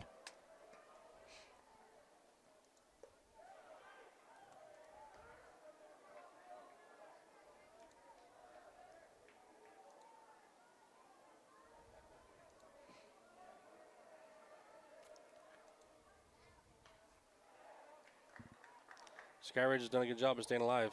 Miles, a few other guys that have just battled off pitches. They're making them earn it. Well, and Taylor, just to tell you, Skyridge, they lost in the Super Regionals last year. They didn't even make it to bracket play. So now they're here, and now they have a chance of going to the state championship. And a walk. So a leadoff base on balls for Sunberg. And then 2 years ago, Skyridge lost in the Super Regionals to Corner Canyon. And that was when we had a 5-seed Lehigh defeat number 10 seed Corner Canyon in the championship series. That's what I say. Once they get to the playoff, the rankings don't matter. So this is a big deal for Skyridge if they can. I mean, just even making it to bracket play has been big because they were the number 1 seed back in 2023, and they went all the way to the championship series, but lost to American Fork in 3 games. So they went the distance in that series. Yep, which we've already talked about, earlier in the days, how good American Fork is, and having 3 championships in those odd years. Tough team to beat, especially with the success and history of being at the top. So Coach Roberts has gone through that youth movement, and this is an opportunity. That one is crushed, and it stays fair in right field. Zayden by. The runner is coming home, and he's safe.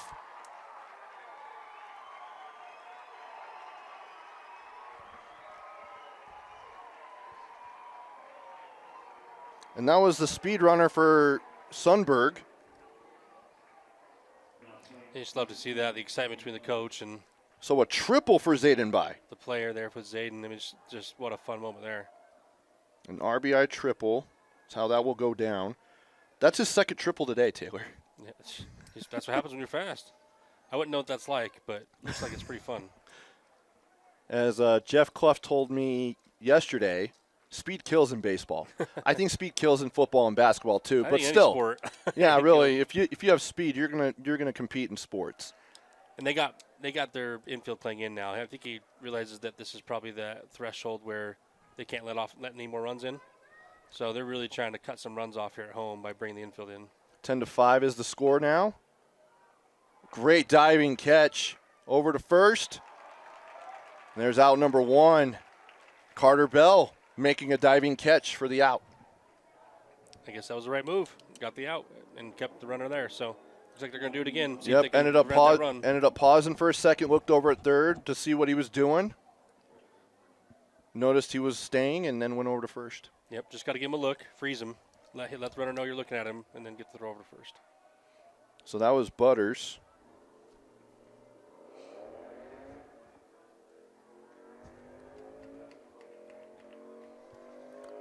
Now Brady Lowe will come to the plate. Yep, catch one kind of wore one there, just like we were talking about earlier. The umpire says, I'm going to give you a little bit extra time just to, calm down a little bit, settle down.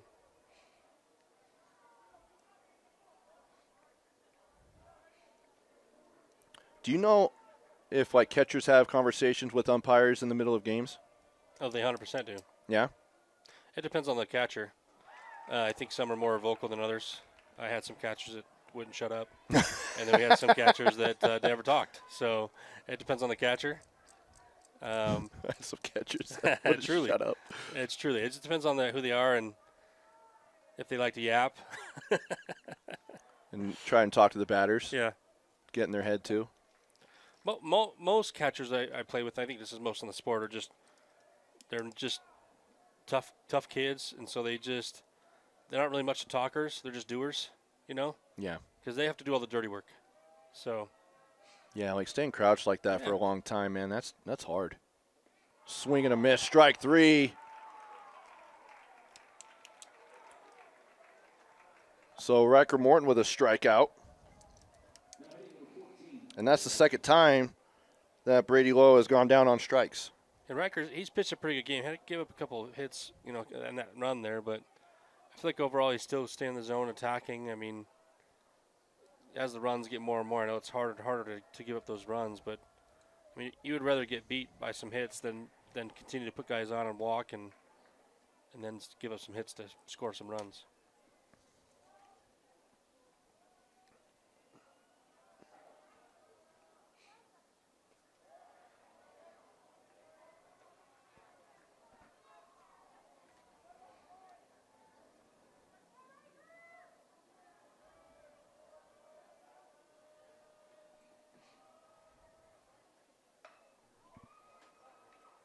Grounder to second.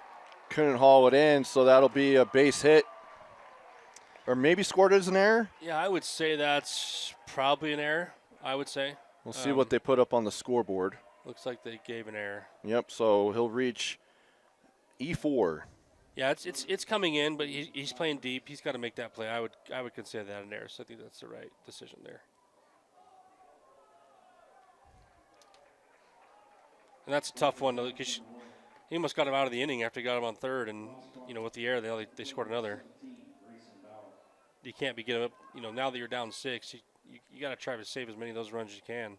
Each one of those that come through now hurt more and more.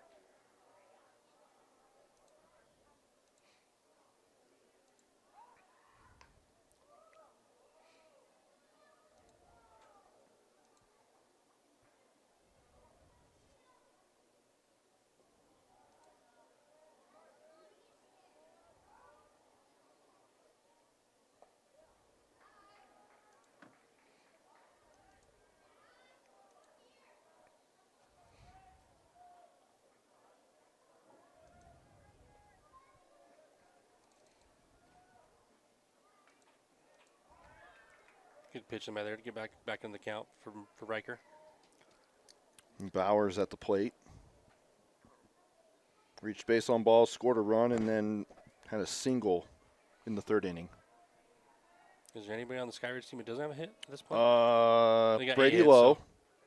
A couple guys. And Brady Butters. So I guess if your name's Brady, no. Rip Roberts has only reached on a fielder's choice, so he doesn't have a hit. And then Robley doesn't have a hit, but he has reached on base on balls. I thought Robley had a hit. I thought he had his little bunt that he laid down. Oh, yeah, bunt, yeah. So, yeah, he does. So scratch that. Surprised I remember that, to be honest. Oh, well, I have it written down, too. I'll forget bunt. something else that I'm supposed to remember. I should be able to read. It says bunt. By the way, Deuce is wild. Swing and a miss, strike 3, and they'll complete the strikeout. Can never be too sure with throwing it first. That's why you just run those out. We've seen that twice today. Although he jogged that one out. Yeah, but that's what I'm saying. You can run it out because you never know. So you should be running those out. All right. That will end the bottom of the 4th. We'll go to the top of the 5th after this here on KSLSports.com. Okay, so now he decides to exercise. Yes, this was the best angle. Life can get a little messy. No way. Oh my God. Oh my gosh. Best day ever. Some taps create chaos. No. Tap Spend gives you 1% cash back when you spend and 2.75% APY when you don't. Tap responsibly. Visit tapbank.com. Top of the 5th inning here at Miller Field. Trevor Allen, Taylor Morris here on KSLSports.com. Coming to the plate for Mountain Ridge is Dalton Fay. So the bottom of the order for the Sentinels. For Dalton Fay, he was hit by a pitch and he struck out. See what he does here. Probably still feeling the hit by pitch, but it was worth it. I think everyone who's been hit by a pitch this week is feeling it still. Over in the left field. The catch is made for out number 1. Don't know where the sun's at, but he's got the glasses on. He's got the glasses on top of the head. Not even wearing them. But yeah, why not? It must be. The sun must be in a position. Sometimes. Or is that like just a look? Well, the thing is, sometimes the glasses can make it worse. Yeah. Because if the sun's right there, the glare is so bad. So sometimes you have to take the glasses off and just use your glove to shade the sun. Oh, yeah. So it depends on preference. There's been times where I'm like, man, these glasses aren't doing anything for me. It looks like I'm staring right and dead, in which you are. You're staring right at the sun, so it doesn't really help.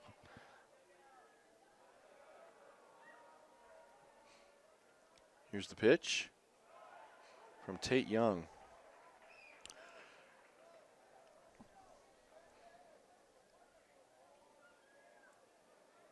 Now, I wonder if they'll do the same thing as if Coach Roberts is hoping that they can throw 60 or less with Tate Young again and then use them on Friday if they get there, right? Yeah. You got to win this game first. Like, this is all hypothetical. Same Well, with Mountain Ridge. even then, like, as long as you keep him in that 65, Yep. or 60. if you keep him under 60, then he would sit out tomorrow anyway. So if you're in the if game, then you can go with your other arms. I'd have to look and see the rest for that goes into right field. Diving catch is made. And sliding for that catch for out number 2 is Zayden Bai. Kid's making plays. He is. What a play. I mean, he had the hit, too. The solid hit, and just making some slide and grab out there. That's the nice thing about turf, too. You can slide a little bit easier, so getting down there, making a slide, or getting you in position to catch that ball. On grass, it's not as easy. Your legs get caught a little more potholes. I went potholes. It just depends on what field you're playing on. Yeah. I guess it's kind of fields I played on, I guess. Well, not here. Not potholes, but just, divots and whatnot. There isn't a pothole to be found here. No, that's why it's so nice to play on. If you slide, you're not going to worry about your legs or knees getting caught on something. I'm looking to see how many pitches Rip Roberts threw on Tuesday.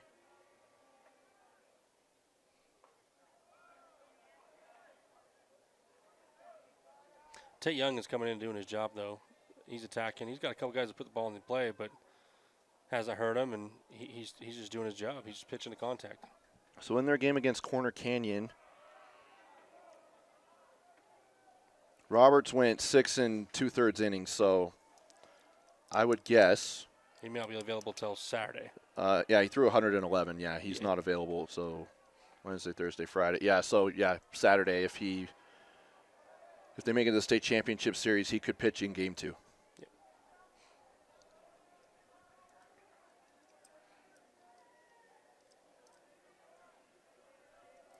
3-1 the count. Here to Carter Bell. Back to the center fielder, right into his glove for out number 3. So a 1-2-3 inning for Skyridge defensively. And that we go to the bottom of the 5th here on KSLSports.com. Welcome back. Getting us going here for Skyridge. Leading off is Miles Robinson. So back at the top of the order here. Struck out his last at bat.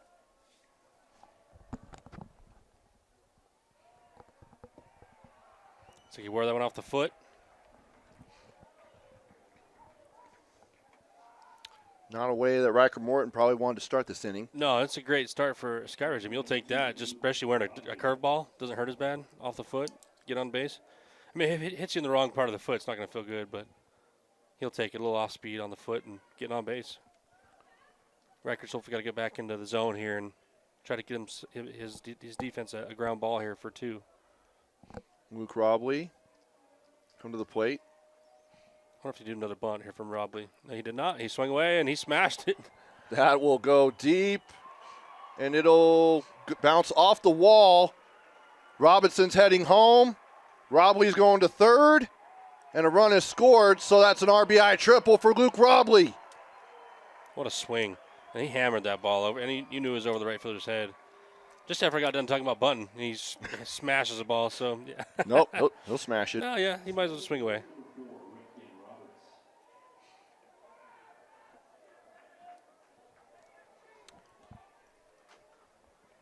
So 12-5 is our score.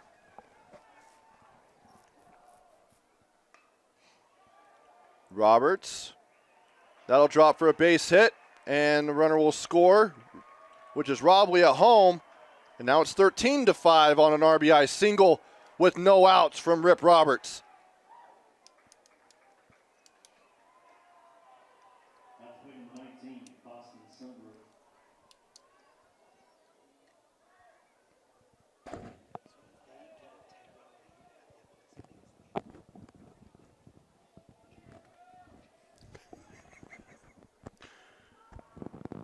Grounder to short, over to second, and there's the 4-6-3 double play for the first 2 outs of the inning.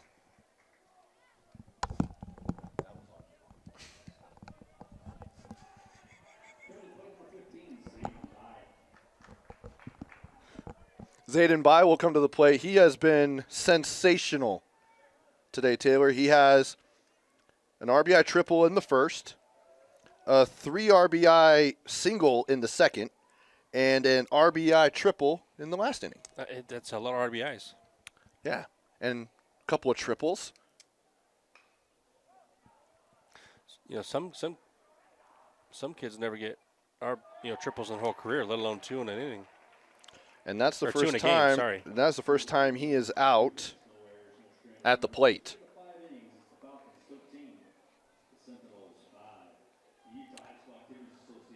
A couple of runs put up there, and now Mountain Ridge will try to answer in the top of the 6th here on KSLSports.com. Buck will lead off for the Sentinels here in the top of the 6th.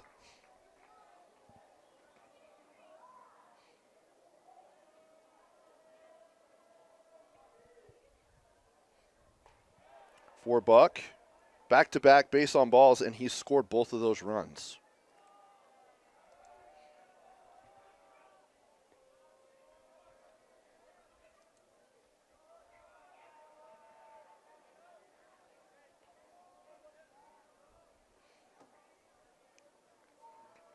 Well, if they're going to make a run, they're at the right part of their lineup to do it, starting out on top. And Buck's done a good job getting this to a 3-1 count. So starting off good for Mountain Ridge, just what they need to get a few guys on and get some runs.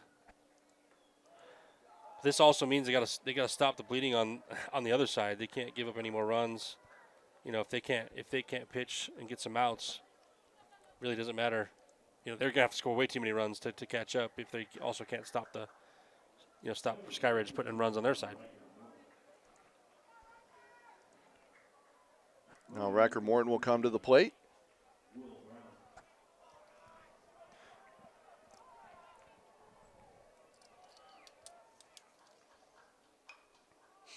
Oh, swing, good swing, a pop up though. Another nice play by Bai in the outfield. He's got that sliding grab down. Yeah, been doing it pretty well. That's something he's probably been practicing. Yeah. I was just about to make a comment on Riker's cleats too. Those look sweet. He's got some Jordan's cleats. I know he's not up anymore, but he's got some nice cleats. Good observation by you. Yeah, just I can appreciate the swag. Yeah, I don't have any. Makes you feel old saying swag. Yeah, it actually does. And I don't know why you do that.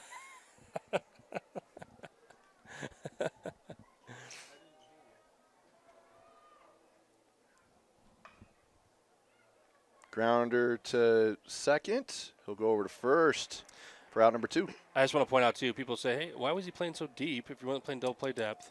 Yep. And I think that coaches are when they're up this much, you're willing to sacrifice runs for outs. Usually early in the game, it's the other way around. Yeah. You're trying to sacrifice your outs for runs. Like you want to try to cut off runs. But when you got a big lead like this, it's just like let's expand where our reach can for fielding, and let's just work on getting outs. We don't care about the guy at second. We don't even care if he scores. 13-5, we're heading into that 10-run rule territory, which we haven't had. We have not. This entire week. I'm glad because I think it's been a lot of good competitive baseball.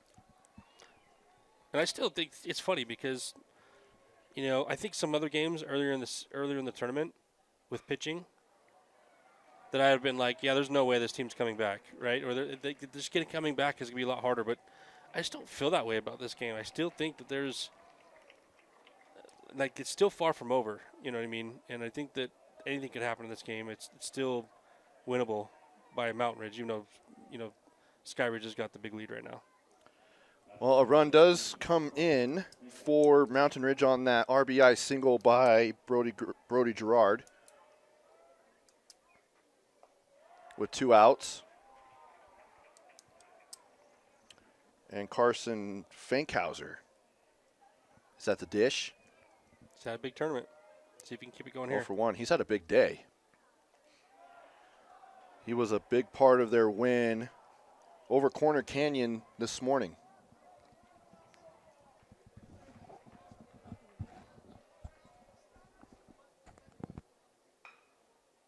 Chopper to short, over to second, and that'll end the inning. We go to the bottom of the 6th with Skyridge coming to the plate next here on KSLSports.com. Bottom of the 6th. here on KSLSports.com. From Miller Field, Trevor Allen, Taylor Morris, Austin Bigelow on the camera, a.k.a. future umpire. He's really worked on his punch-out. A.k.a. Coffee Boy. Yeah, we don't need to talk about that story. That one's meant to be stayed off air. The coffee story. We're getting later in the tournament. Austin's saying safe right now, right? Is that safe? Yeah. One thing that I think that kind of getting back on track on the game, but back on the focus here. Back on the focus here. Butters, that goes just past the outstretched glove of the pitcher, but it gets to the second baseman. It'll go over to first for out number 1. I think I was just kind of noticing this, and something I want to point out. When you have some shade coming in from the sun, like you see how there's shade from the stadium that's kind of half, and so the ball starts in the sun, then comes in the shade. Sometimes that can create, make it a little bit hard to read the ball and to see it because it's coming from the sun to shade. So sometimes that can throw you off as a hitter. It depends. It shouldn't do too much, but I'm just saying it is something that does affect you a little bit because you're changing from the sun to the shade. So your perception and how you're receiving the ball, it does change a little bit than if it was all sun or all shade, right? Yeah. Like it's just pointing it out there for the folks who haven't played before, or that is something that does affect a hitter. A pinch hitter has come in. Mason Omai. Oh, Mason Omai, our guy Omai. That'll go over the third baseman and will be a single. He's thinking about it. He'll go back to first. So base hit and a single for Mason Omai with 1 out. Not quite an Omai moment, but coming in as a pinch hitter and getting on base. Yeah, I mean, he got on. That's what he's asked to do.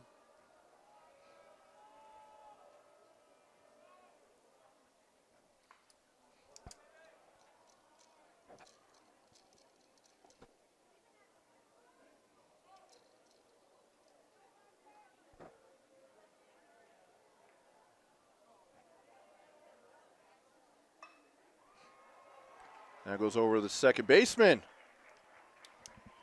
There for Bo Larson and a single. So 2 runners on with 1 out. Back-to-back singles for the Falcons.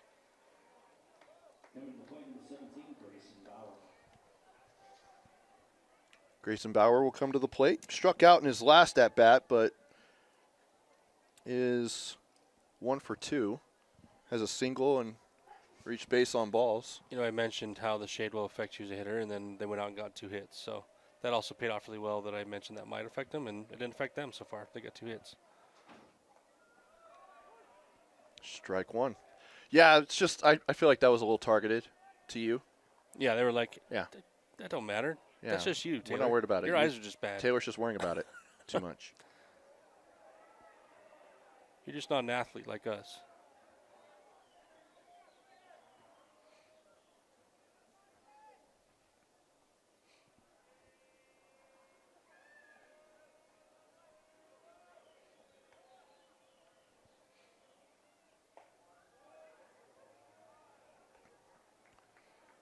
Ball 2. 2 on the count. 2 on, 1 out.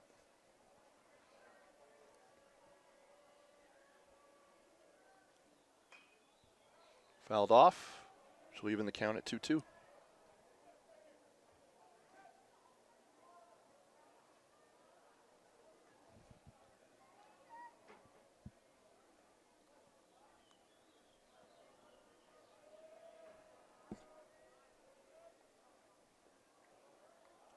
Swing and a miss. Strike 3. So Bauer back-to-back strikeouts. And Riker Morton picking up a K.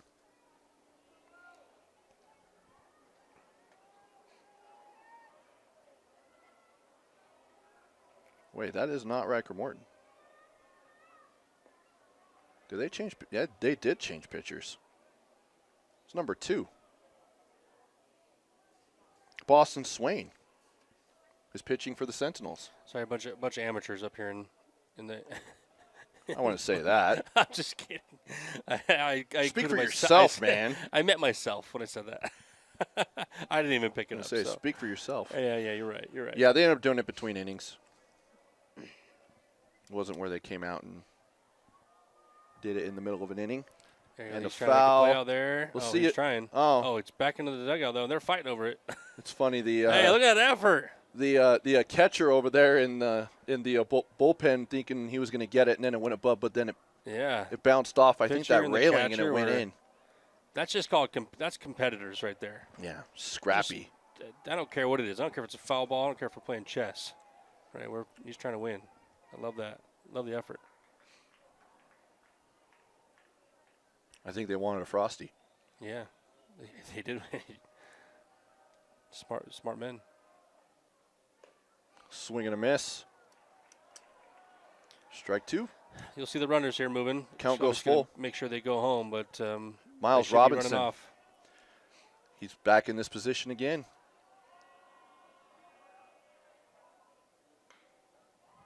He loves these full counts. Under to first, yeah. And that'll end the inning. So no harm done there for Mountain Ridge, but still a 7-run lead as we go to the top of the 7th. Mountain Ridge with their final 2 outs. They need 7 runs. What did I say? Final 3 outs. Oh, what did I say? Final 2 outs. Oh, final 3. I'm like, did the game change? The rules No, change? no, I didn't change it. I'm glad that you tried to keep that silent, but I tried. I wanted to. I can't understand you. You when have you're- an image to keep up, and so I was trying to help you with your reputation. What image? Anyway, back with the final 3 outs potentially next. Boston Swain will lead off. The final 3 outs Final 3. potentially for Mountain Ridge. They will need 7 runs to force a bottom of the 7th inning. And Taylor, you know how I said that there's probably no more graduations? I lied. There's another. There's another one going on in just a few. People are piling into the Marriott Center. Probably another graduation. They're even at piling 10 into o'clock. the Marriott Center. The Marriott, not the Huntsman, the Marriott.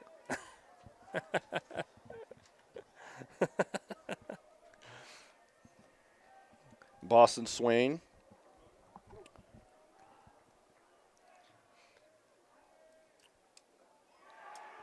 And That's strike 3. What a great sequence right there by Tate Young.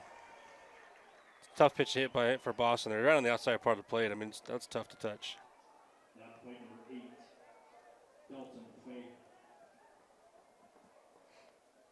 Dalton Fay. Hit by pitch, strikeout, and flew out to left field.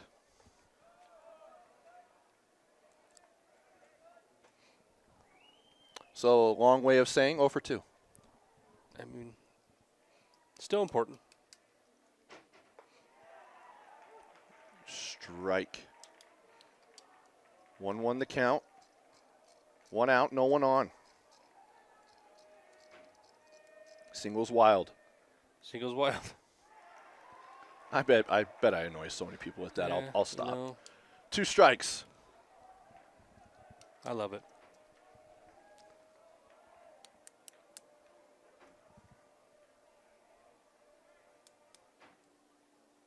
Setting up way outside there. And the purpose of that is obviously knowing that he's probably not going to call a strike there, but they're hoping to get him swinging, right, chasing right there. So, and it could be a setup pitch, too, for something else. Maybe a curveball in the dirt or an inside pitch here. Here's the pitch. Oh, looks like it's high. It's high for a ball. Now I'll be curious to see if he does attack with off speed or if he ends up coming back with a fastball here. Or it's kind of that cat and mouse game they play.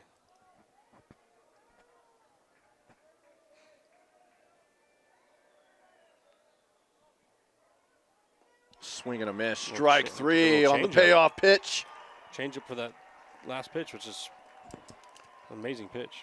And Alex Krasner will try and keep this season alive for the Sentinels. But Tate Young and this Skyridge defense 1 out away from going to the state championship series. What a fun time, exciting time for them. You know, Mountain Ridge still got to fight here, but got one last out here to do it. Strike one. Can hear the crowd. They're standing up. They're excited for their team that showed up this tournament. Krasner is 0 for 3.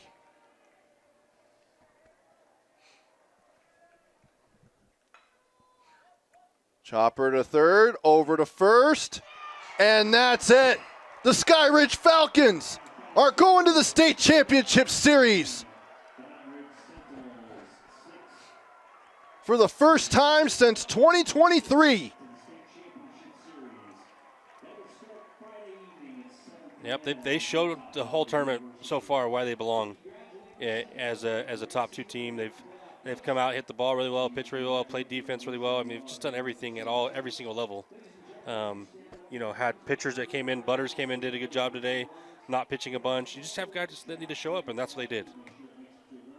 Taylor, we have one more job to do. Our Tab Bank player of the game. Yeah, I think I would say Zayden Bai. Yeah, or are you going to go with the pitcher again? No. I think it's Zayden Bai. I think Butters did a good job to hold them over, but I think it was Zayden Bai with the 2 triples and a bunch of RBIs and a single, 3 for 3 day. I don't know. 3 for 4 day.